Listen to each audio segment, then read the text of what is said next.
In unserem allerersten Video habe ich mich über das Star Wars Franchise aufgeregt und erklärt, warum ich keine Star Wars Filme mehr sehen will. Das Video gibt es hier. Heute will ich mich über Star Wars Spiele aufregen. Oder besser gesagt darüber, dass es so wenige davon gibt. Seinerzeit war es anders. Besser. Es ist leider nicht nur ein Spruch. Es ist wirklich so. Lasst mich erklären, warum. Star Wars war nicht immer scheiße. Star Wars war mal toll. Es gab eine Zeit, in der das Franchise nicht so omnipräsent war wie heute. Und es war auch gut so. Man sehnte sich immer nach Medien mit Star Wars Bezug. Und diese Sehnsucht fühlte sich besser an als die ständige Überflutung mit dem Thema im Kino.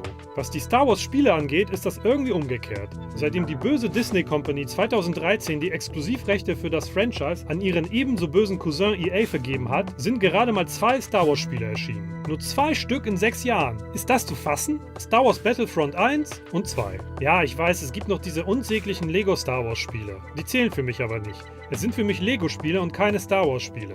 Die Battlefront-Reihe ist in erster Linie auf Multiplayer ausgelegt und passt somit zu dem Motto Games as a Service, mit dem sich leichter Geld verdienen lässt. Und EA weiß das. Was ist aber mit Singleplayer-Spielern wie mir?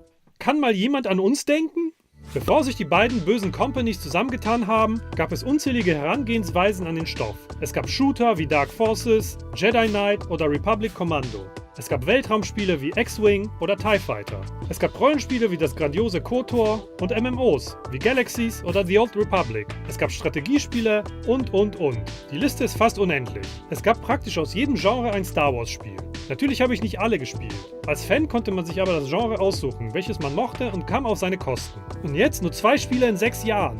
Langweilig. EA hat durchaus ambitionierte Singleplayer-Star Wars-Titel in Entwicklung gehabt. Es gab zum Beispiel das Spiel ohne Namen, welches Visceral Games entwickelt hat. Ihr wisst schon, die Jungs und Mädels, denen wir Dead Space und Dantes Inferno verdanken. Beides richtig geile Titel. Die Leitung bei der Entwicklung hatte Amy Hennig, die auch an Uncharted beteiligt war. Stellt euch einmal ein Uncharted im Star Wars-Universum vor. Wie geil! Aber nein, EA hat das Projekt eingestampft und das Studio gleich mit. Die Begründung, der Markt hätte sich geändert und die Spieler wollen kein solches Spiel. Wer hat das gesagt? Welcher Spieler war das? Wenn ich dich erwische.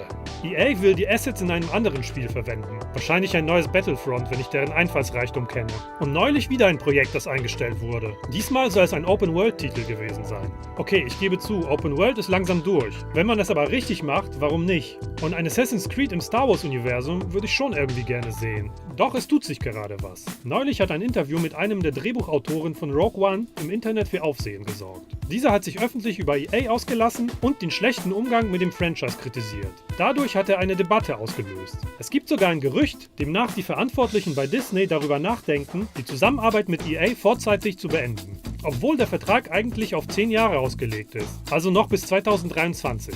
Das Gerücht sagt außerdem, zu einem anderen großen Publisher wie Ubisoft oder Activision zu gehen.